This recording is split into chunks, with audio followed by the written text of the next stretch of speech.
a chuva que abre cada estação,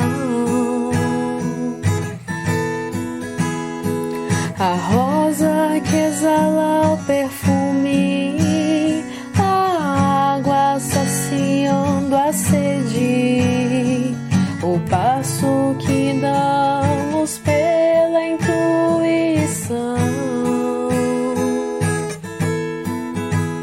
Viver é uma arte, é ser tudo que se é, sem medo, confiando, dando um passo de fé, é seguir o som do coração, curando as feridas, limpando toda dor. Somos uma só voz com o poder do amor. Isso é vida, constante criação.